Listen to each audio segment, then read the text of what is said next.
Saya Meriwati, biasa dipanggil Bu Meri. Pada kesempatan ini saya akan menampilkan pernyataan diri dosen unjuk kerja Tridharma Perguruan Tinggi. Saat ini saya adalah dosen jurusan Gizi Poltekkes Kemenkes Bengkulu dengan POMPES program studi diploma 3 gizi.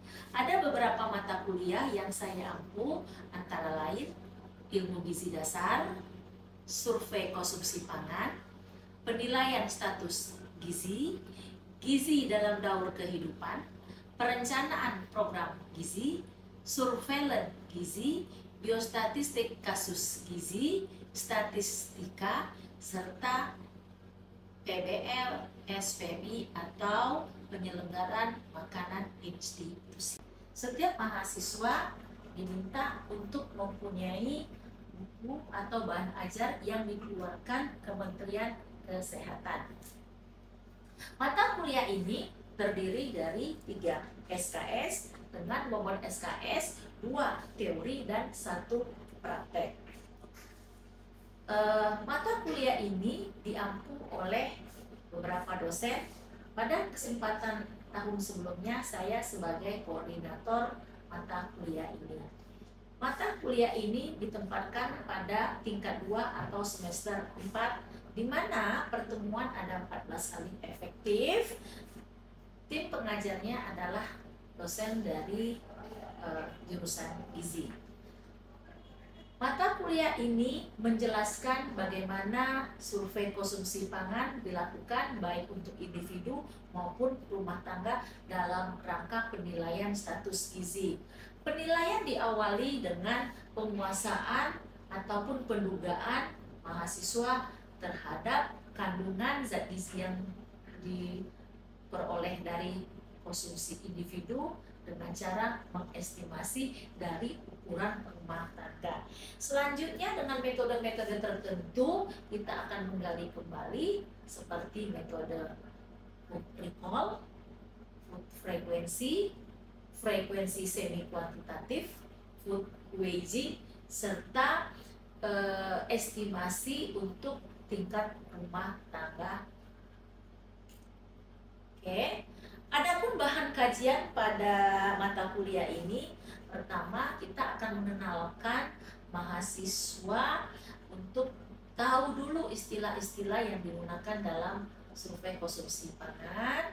Selanjutnya ada konsep dan praktik estimasi nilai gizi, terus konsep dan praktik estimasi berat muntah mata, terus estimasi berat bersih dan berat kotor, terus mengestimasi volume cairan dalam bahan makanan dalam minuman, serta volume ASI, di mana kita akan menggunakan jumlah ASI yang dihasilkan untuk mengestimasi kandungan zat gizi. Selanjutnya kita akan mencoba melakukan minuman dan konsumsi yang diberikan kepada klien, serta melakukan pengukuran asupan gizi keluarga. Adapun metode yang digunakan pada mata kuliah ini meliputi tatap muka, khususnya teori, bisa menggunakan Zoom Meeting, Google Meeting, Skype, seminar diskusi, serta penugasan mandiri, di mana mahasiswa biasanya diawali dengan pemberian tugas baca dan membuat resume, serta penugasan struktur berupa makalah dan PPT, serta mengevaluasi melalui ujian tengah semester, ujian akhir semester, serta ujian praktek. Karena mata kuliah ini terdiri dari teori dan praktik, maka bentuk-bentuk evaluasi ini mempunyai bobot ataupun proporsi tertentu. Di sini saya sampaikan bahwa untuk penugasan itu sekitar 20%, UTS 20%, UAS 20%, serta praktek 40%. Di mana pada praktek itu kita akan mengevaluasi tahap persiapan, tahap mahasiswa melakukan ataupun melaksanakan praktik, serta itu responsi serta sikap. Selanjutnya, untuk lebih jelasnya saya menghimbau mahasiswa untuk bisa membaca atau mengunduh RPS yang ditampilkan atau yang telah diupload di aplikasi sistem akademik atau singkat untuk lebih tahu detail per pertemuan, sehingga mahasiswa tahu betul apa yang mau dipelajari. Dan pada awal-awal pembelajaran teori khususnya, mahasiswa yang dibagi dalam beberapa kelompok itu akan membuat makalah serta resume. Sebagai koordinator pada mata kuliah ini, pada pembelajaran pertama atau awal, kita juga akan memberikan kontrak program atau kontrak pembelajaran bagaimana tata tertib pada pembelajaran. Hal ini itu untuk mensiasati atau meningkatkan capaian kompetensi mahasiswa atau capaian pembelajaran dari sisi sikap. Pada saat sebelum saya menyampaikan materi, saya akan memberikan kesempatan kepada kelompok ya yang sudah ditentukan sebelumnya untuk menyajikan diskusi kelompok sekitar 10 menit di kelas. Selanjutnya saya akan buka sesi beberapa pertanyaan antar mahasiswa. Setelah ada diskusi tersebut, maka baru saya akan memberikan materi setelah mendapat ataupun menilai hasil ataupun penugasan struktur yang telah dipresentasikan mahasiswa.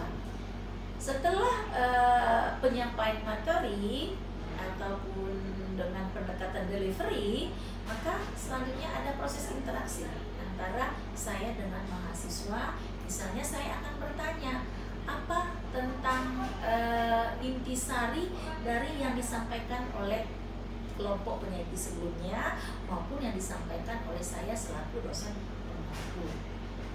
Selanjutnya pun saya akan bertanya atau mengajukan beberapa pertanyaan kepada mahasiswa, baik itu secara langsung maupun di akhir penugasan ataupun di akhir perkuliahan. Biasanya akhir perkuliahan ataupun awal pertemuan berikutnya, saya akan memberikan mahasiswa tulis dalam bentuk krisis atau untuk sedikit meresponsi atau menilai kemampuan mahasiswa baik pada materi yang sudah disampaikan pada hari tersebut ataupun materi sebelumnya. Di akhir pembelajaran teori, saya akan menyampaikan schedule atau jadwal untuk tutorial tindak lanjut dari praktikum, di mana 1 kali tutorial itu 1-2 kelompok, artinya 6-8 mahasiswa sesuai dengan kompetensi atau yang ingin dicapai pada masing-masing topik tersebut.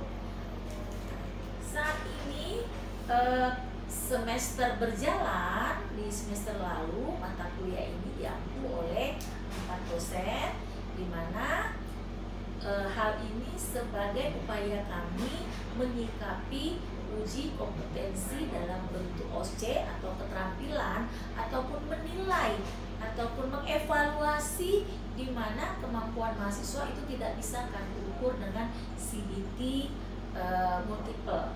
Jadi mahasiswa ini untuk ujian tengah semesternya ataupun ujian akhir semesternya itu kan bersifat CBT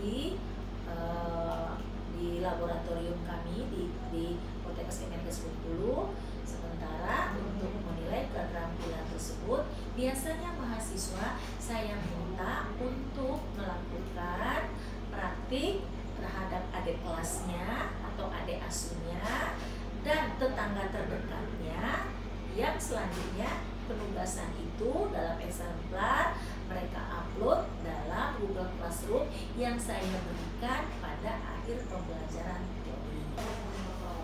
Untuk meningkatkan kemampuan mahasiswa dalam capaian pembelajaran pada mata kuliah ini, salah satunya adalah metode survei konsumsi metode food frekuensi semi kuantitatif.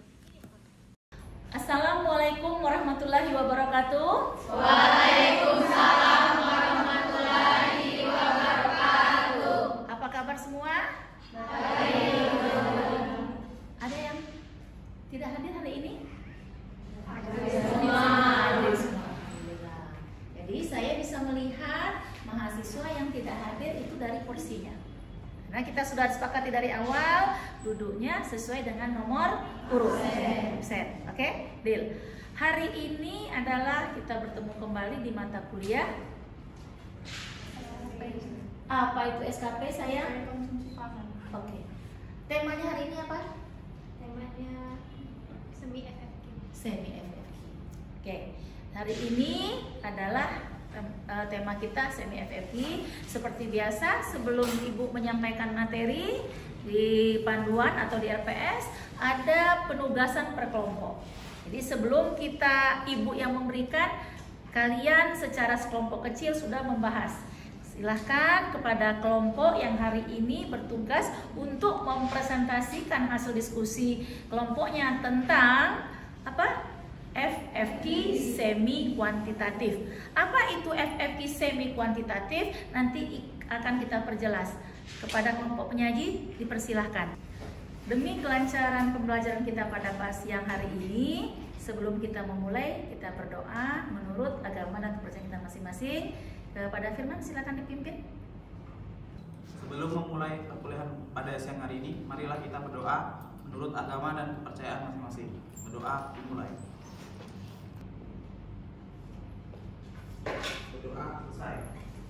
Assalamualaikum warahmatullahi wabarakatuh. Waalaikumsalam warahmatullahi wabarakatuh. Saya Estifania, perwakilan dari kelompok 4 sebagai moderator akan memandu jalannya presentasi pada hari ini.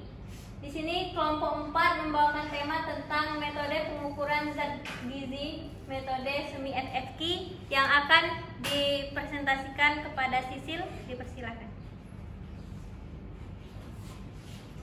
Baiklah, langsung saja, yaitu materi kami adalah metode pengukuran zat gizi, metode semi FFQ. Yang pertama, itu ada definisi dan fungsi kegunaan. Dan yang kedua, tujuan dan jenis. Dan yang ketiga, ruang lingkup, alat dan bahan. Yang keempat, langkah-langkah. Dan yang kelima, hal-hal yang harus diperhatikan. Dan yang keenam, ada kelebihan dan kekurangan. Baiklah, itulah hasil presentasi kelompok 4. Saya sebagai moderator, mohon maaf jika ada kesalahan. Saya akhiri, wassalamualaikum warahmatullahi wabarakatuh. Waalaikumsalam warahmatullahi wabarakatuh. Terima kasih kepada kelompok penyaji yang sudah mempresentasikan hasil diskusi kelompok tentang FFQ atau food frequency semi kuantitatif. Nah, di sini lihat, setelah Anda mendapatkan misal kira-kira dalam 1 bulan terakhir berapa kali mengkonsumsi lauk yang berbahan ayam? Sekitar 2-3. Berapa? Seminggu. Nah, itu. Nah, tidak stop di situ. Kalau tadi kita menggunakan metode sebelumnya FFQ sudah. Jadi dengan belangko nanti. Tapi kalau dengan pendekatan FFQ semi kuantitatif, dia lihat. Ya, metode ini melihat variasi, frekuensi dan kuantitas pangan. Sehingga data dihubungkan untuk menggali informasi gizi lainnya. Nah, setelah tadi kan dia jawab apa tadi? 3 kali per minggu. Nah, nanti kita akan kejar dia setiap kali mengkonsumsi ayam tadi. Nah, seberapa banyak? 1 potong. Nah, dia jawab 1 potong. Ya. Nah, jangan lupa ya. Jangan lupa bahwa 1 potong itu sebesar ini 1 potong enggak? Ada nggak kira-kira ayam sebesar ini? Ada nggak? Ada juga kalau ayam 1/2 ya. Nah, jadi kita memerlukan food model. Di sini kita lihat tadi dia jawab ayam. Nah, di sini nanti kita bisa menggunakan apa yang dia jawab. Ayamnya sebesar mana? Nah, dulu saya cari dulu nih. Nah, ayamnya hilang di sini sepertinya nih. Ayamnya udah pulang kampung ini. Nah,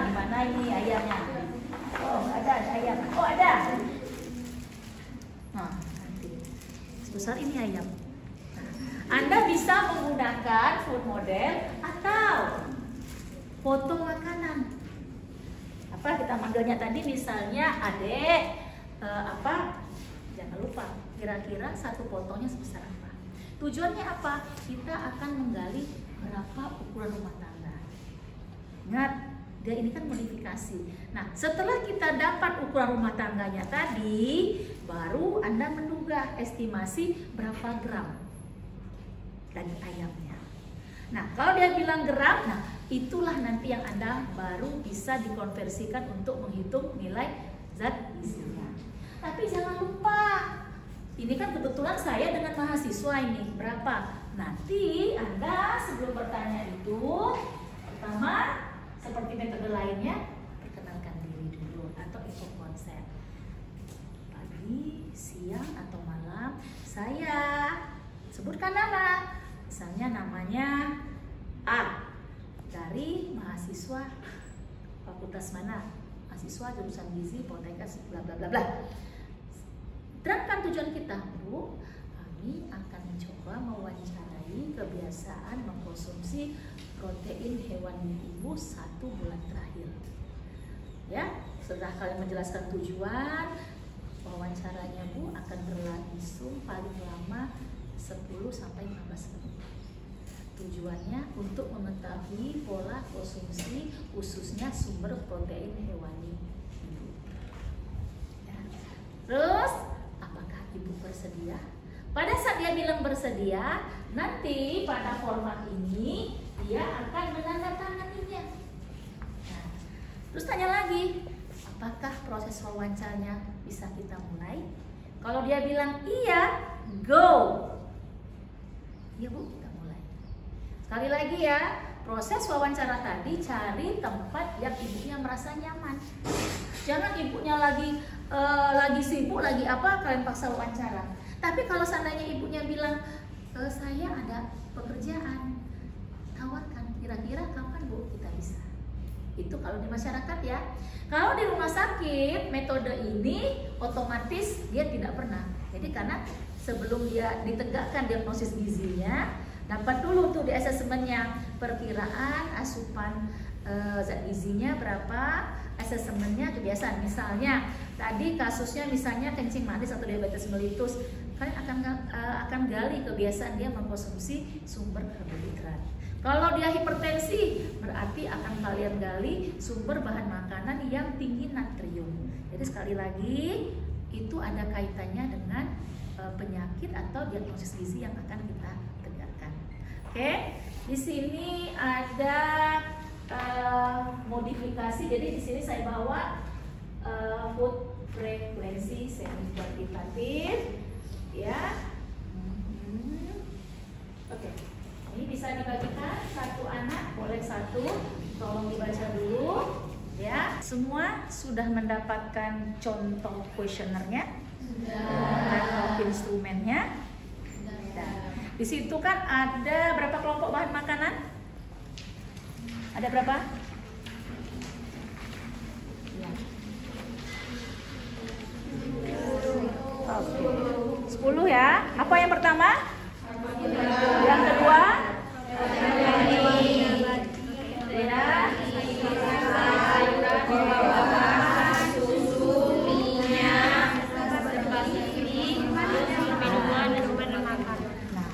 Contohkan salah satu temanmu, ingat, saya butuh teman satu lagi, silakan berdiri di depan untuk mencatat yang dia konsumsi.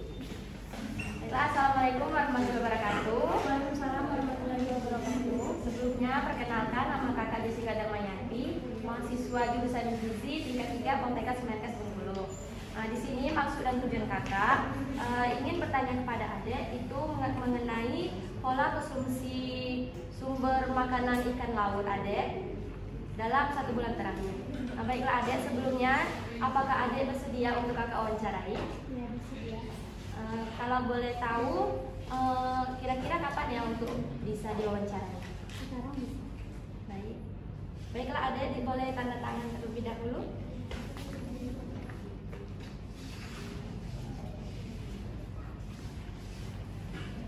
adik-adik kita wawancara ya. Dalam 1 bulan terakhir, kira-kira seberapa sering ya adik mengkonsumsi makanan yang bersumber dari ikan laut? 1 kali dalam 1 minggu. Kalau boleh tahu itu sumber makanan itu ikan apa ya, Dek? Ikan tongkol. Ikan tongkol. Untuk setiap makanan itu, Dek, kira-kira seberapa banyak, Dek? 1 potong. 1 potong. Kira-kira untuk potongnya itu ada sebesar ini? Yang sebesar ini. Yang ini ya? Ya, oke. Sudah dapat tadi dari temanmu grogi ya. Nah, karena grogi itu makanya kita belajar sering-sering kita latihan. Tapi kata cluenya sudah dapat 1 kali per minggu. Namanya ikan tongkol. Karena apa? Waktu kita mau masukkan kopi survei harus jelas ikannya. Tapi jangan tanya gram. Yang tahu gram tuh kita mahasiswa orang gizi. Yang ditanya ini berapa gram? Nah, ada. Ingat, yang kita gali adalah ukuran rumah tangga. Baru nanti kita gramkan. Oke, silakan duduk kembali. Sekarang kita coba di masing-masing tempat duduk. Ini bersih, ini bersih. Ya, ini. Ya, satu situ, ini sini. Aduh, sini. Sebelum kita menayangkan link tugas, kira-kira ada nggak dari penjelasan ibu tadi yang ingin ditanyakan? Oke, silakan.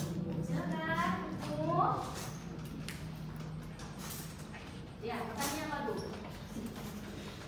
Baiklah, Assalamualaikum warahmatullahi wabarakatuh. Waalaikumsalam warahmatullahi wabarakatuh. Izin Bun, saya mau bertanya. Ya. Bagaimana jika dari daftar bahan makanan yang kita tanyakan itu tidak ada atau tidak pernah mengkonsumsi itu? Kuesionernya itu diapakan, Bu? Misal, kan langkah awal sudah dilakukan yaitu mengidentifikasi. Misalnya identifikasi bahan 1 bulan sebelumnya. Pada saat kita gunakan si FFI semi kuantitatif, kita bertanya, misalnya contohnya ikan lele. Ya, ikan lele. Oh, tidak pernah. Ya. Kalau dia tidak pernah, cuma kita gali seberapa banyak. Jadi kalau kita di metode FFI materi sebelumnya, kalau dia bilang tidak pernah, kita biasanya memberi skor berapa? 0. Jadi kalau sudah 0, kita tidak perlu menelusurinya dengan semi kuantitatifnya. Karena tadi dia bilang tidak pernah, jadi tidak perlu lagi ditanya seberapa.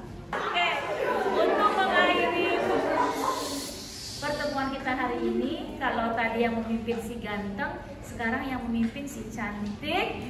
1, 2, monggo dipimpin saya. Untuk mengakhiri kuliah kita pada siang hari ini, marilah kita berdoa menurut agama dan kepercayaan masing-masing. Berdoa mulai. Berdoa selesai. Terima kasih untuk semuanya. Maka pertemuan siang hari ini saya akhiri dengan mengucapkan lafaz hamdalah. Alhamdulillah.